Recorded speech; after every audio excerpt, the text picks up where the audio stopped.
ये भी एक भाषा है।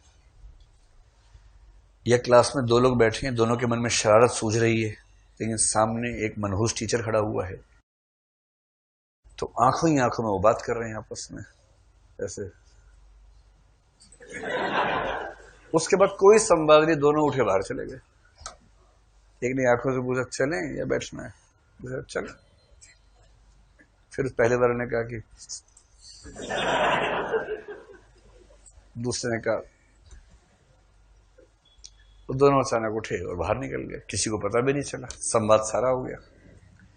एक कवि हुए हैं बिहारी लाल, उनका सबसे प्रसिद्ध दोहा हिंदी साहित्य में जो है वो ऐसा ही है।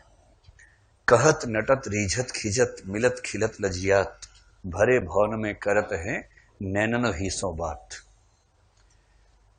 बिहारी बड़े खिलंदड़ किस्म के कवि थे। खिलंदड़ समझते हैं? खिलाड़ी किस्म के कवि, मौज मस्ती वाले कवि। समाज वमाज भाड़ में जाए, समाज से क्या मतलब, मतलब मौज मस्ती वाले कवि एकदम, है ना।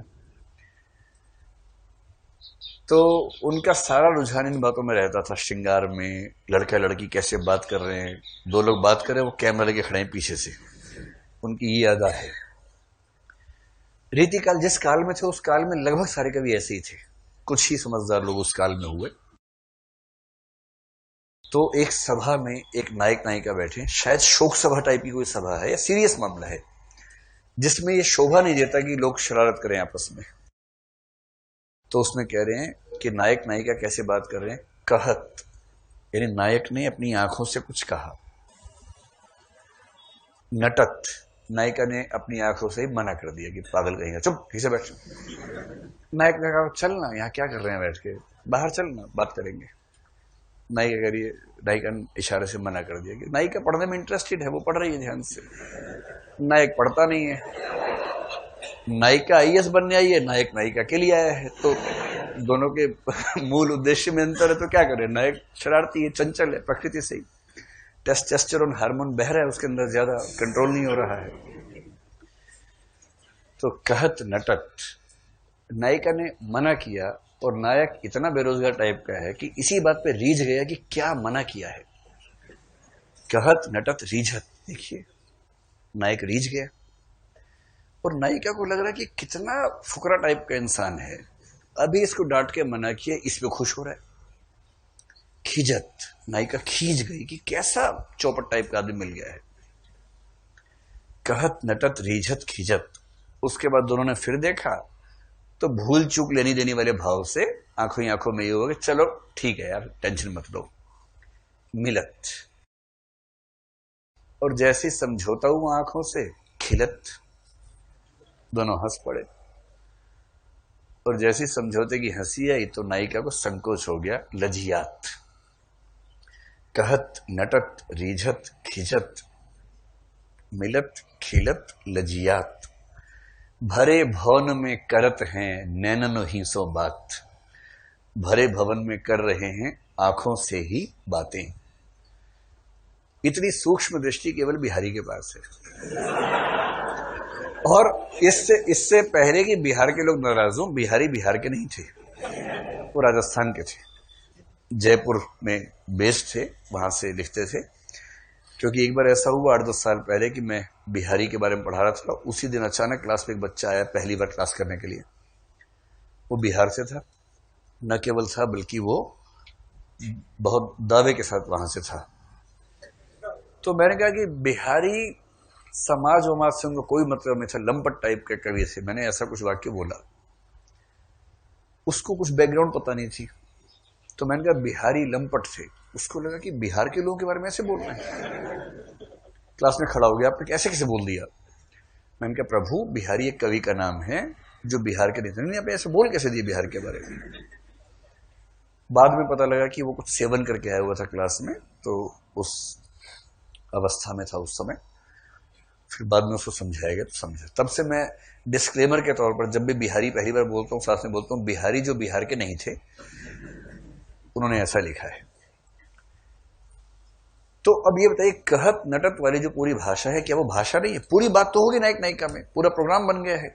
कि अभी नहीं जाना है, बाद में जाना है, क्लास हो जाए उसके बाद 3:30 बजे चली आना तो पान की दुकान पे। सब तो प्रोग्राम सेट हो गया ना। जब आंखों ही आंखों से सारा प्रोग्राम सेट कर लिया, इसका मतलब संवाद तो हो ही रहा है, अभिव्यक्ति हो ही रही है। तो भाषा के दो रूप हैं। एक व्यापक अर्थ है भाषा का, और व्यापक का मतलब है किसी भी तरह की अभिव्यक्ति किसी भी तरह से हो, वो भाषा है। पक्षी आपस में जब बात करते हैं वहां भी अभिव्यक्ति हो रही है। पशु बात कर रहे हैं आपस में, इंसान और पशु आपस में बात कर रहे हैं, संवाद कर रहे हैं, अभिव्यक्ति वहां भी हो रही है। इतना ही नहीं, आप बाइक चलाते हुए जा रहे थे बहुत तेजी से, अचानक रेड लाइट हो गई, खट से रुक गया, अभिव्यक्ति हुई ना भाई। रेड लाइट ने आपको कहा कि रुक जाओ, आप रुक गए, किसने कुछ नहीं बोला। संकेतों की भाषा। तो व्यापक भाषा में संकेतों की भाषा भी शामिल है,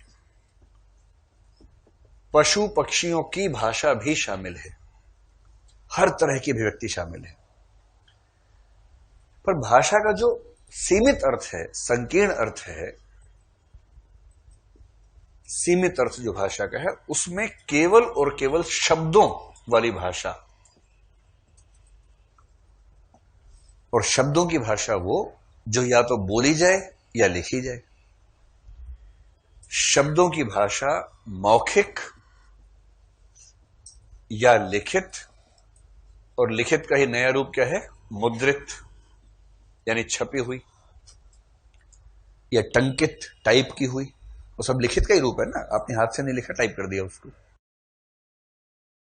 तो जब मैं कह रहा हूं वांग्मय, वांग्मय का मतलब है कौन सी वाली भाषा से होना चाहिए, व्यापक वाले से होगा या सीमित वाले से होगा, सीमित वाले से। तो मौखिक या लिखित भाषा में की गई कोई भी अभिव्यक्ति वांग्मय है।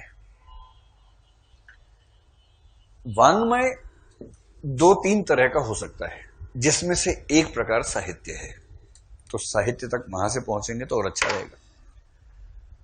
वांग्मय को साहित्य की दुनिया में कहते हैं कि इसके 3 भेद हैं। पहले को बोलते हैं वार्ता,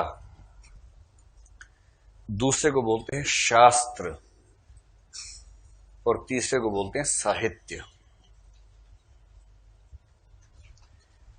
साहित्य को पहले काव्य भी कहते थे, आजकल काव्य साहित्य का एक हिस्सा है। पहले साहित्य और काव्य एक ही बात थी। अभी इस पर भी आएंगे कि ऐसा क्यों था। तो आपको वांग्मय के बाद 3 शब्द और मिल गए हैं। कौन कौन से हैं? वार्ता, जोर से बोलिए बुलंद आवाज में। वार्ता, शास्त्र और साहित्य। ठीक है, बोलने में शर्माना नहीं है कि आसपास लोग क्या सोचेंगे। वो नहीं सोचेंगे क्योंकि वो बोल रहे हैं, तो आप भी बोलिए। और एक सूत्र